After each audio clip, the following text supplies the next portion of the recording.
সবার মতামতের আলোকে নির্বাচন কমিশন সংস্কারের প্রস্তাব করা হবে বলে জানিয়েছেন নির্বাচন সংক্রান্ত সংস্কার কমিটির প্রধান ডক্টর বদিউল আলম মজুমদার। তিনি বলেন, নির্বাচন কমিশন গঠনের প্রচলিত আইন পরিবর্তন করা হবে। আর দুর্নীতি দমন কমিশন সংস্কার কমিটির প্রধান ডক্টর ইফতেখারুজ্জামান বলেছেন, দুদক রাজনৈতিক প্রভাব এবং আমলাতন্ত্রের কাছে জিম্মি।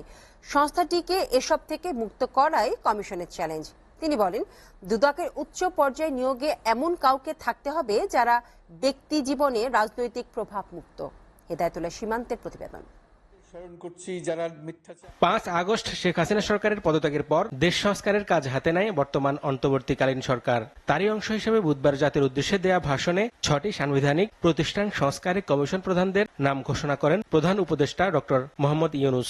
সাংবিধানিক সংস্কারের প্রয়োজন আমরা অনুভব করছি। আমরা প্রাথমিকভাবে 6টি কমিশন গঠন করার সিদ্ধান্ত নিয়েছি।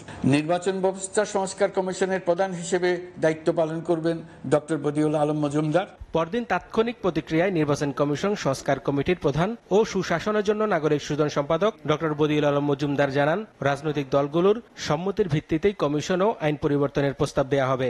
একটা জিনিস তো আমাদের প্রথমেই করতে হবে, আমাদের নির্বাচন কমিশনার নাই, সেই নির্বাচন কমিশনে নিয়োগ দিতে হবে। সেই নির্বাচন কমিশনে নিয়োগ দিতে হলে আমাদের নির্বাচন কমিশন যে একটা নিয়োগ আইন আছে, যেটা কোনোভাবে গ্রহণযোগ্য নয়, সেটা পরিবর্তন করতে হবে। আমাদের রিপ্রেজেন্টেশন অফ পিপল অর্ডার আরপিওতে কিছু পরিবর্তন আনতে হবে।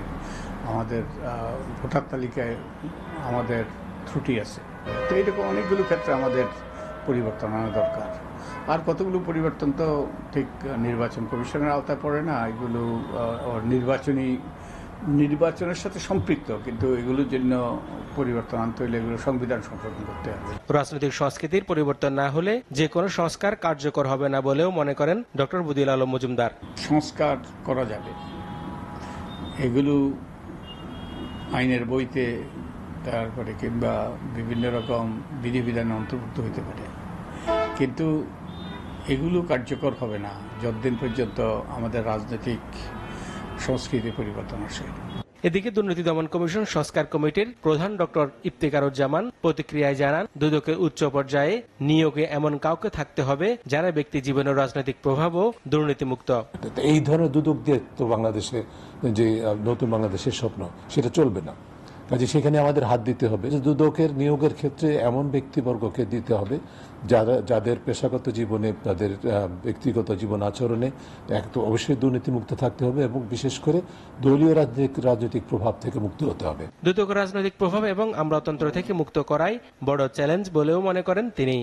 পুরো বিষয়টাই কিন্তু আমলাতন্ত্রের হাতে এমন একটা পর্যায়ে চলে গেছে, আমলাতন্ত্রের হাতে দুদক জিম্মি, রাজনৈতিক প্রভাবের হাতে জিম্মি, যার ফলে যখন যেভাবে যে দল ক্ষমতায় থাকে তাদের অনুসারীদেরকে, তাদের যোগসাজশকারীদেরকেই দুদক সুরক্ষা দেওয়ার হাতিয়ার হিসেবে ব্যবহৃত হয়েছে এবং দুদকও নিজেকে হাতিয়ার হিসেবে ব্যবহৃত হতে দিয়েছে। নতুন বাংলাদেশে দুর্নীতির লেশ মাত্র চায় না তরুণ সমাজ, জানিয়ে ডক্টর ইফতেখারুজ্জামান বলেন, মানি লন্ডারিং থেকে শুরু করে সব অনিয়ম দুর্নীতি নিয়ে কাজ করতে হবে। নতুন বাংলাদেশের যারা স্বপ্ন আমরা নিয়ে অগ্রসর হতে চাই, বিশেষ করে তরুণ প্রজন্ম, এই দেশের দুর্নীতির এরকম ব্যাপকতা গভীরতা থাকবে সেটা নিশ্চয়ই চায় না তারা। হেদায়েতুল্লাহ সীমান্ত, এসিটিভি, ঢাকা।